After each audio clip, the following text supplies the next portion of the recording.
ఎవరన్నా అప్పు లేని వాళ్ళు ఉన్నారా? అప్పు ఖర్జా नहीं है सो आदमी कोई है यहाँ पे है तो हाथ उठाओ. అప్పు లేని వాళ్ళు ఉన్నారమ్మా? దేదీప్యానికి ఉన్నదా లేదా? అప్పు ఉన్నది. మీ లేడీ సింగం కూడా అప్పు ఉందంట. సబ్కే పాస్ అప్పు. అప్పు లేని వాళ్ళు ఎవడు ఉన్నాడు? మా సుధీర్ అన్న కూడా ఉంది అప్పు.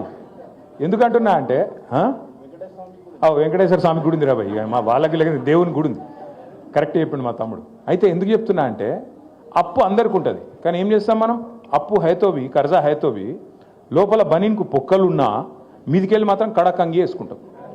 బయటికి మాత్రం షాన్ మే ఫరక్ నీ అని అన్నట్టు తిరుగుతాం. ఎందుకు తిరుగుతాం? మళ్ళీ ఎవడన్నా అప్పు ఇవ్వాలంటే ఇవన్నా వద్దా? ఇవ్వాలన్నా లేదా? ఇవ్వాలి మరి, అందుకే తిరుగుతాం అట్లా. కానీ ఈయన ఎట్లున్నాడు ముఖ్యమంత్రి? ముఖ్యమంత్రి అంటేనే కుటుంబానికి పెద్ద. ఈయననే తెల్లారి మార్కెట్లో పడి నా రాష్ట్రం దివాలా తీసింది, నా రాష్ట్రం సంకనాకిపోయింది, నా రాష్ట్రం మొత్తం ఎయిడ్స్ పేషెంట్ అయిపోయింది, నా రాష్ట్రం క్యాన్సర్ పేషెంట్ అయిపోయింది, నేను ఢిల్లీకి పోతే నాకు ఎవడు అపాయింట్మెంట్ ఇస్తలేడు, నాకు అపాయింట్మెంట్ ఇస్తే చెప్పులు ఎత్తుకపోతాడేమో అని భయపడుతుర్రు. ఇట్లా మాట్లాడతాడు ముఖ్యమంత్రి. గీననట మన జూబ్లీహిల్స్ని ఉద్ధరిస్తారట, హైదరాబాద్ను ఉద్ధరిస్తారట. మీరు ఆలోచన చేయండి. గిసొంటి ముఖ్యమంత్రిని ఎవరైనా చూసినామా?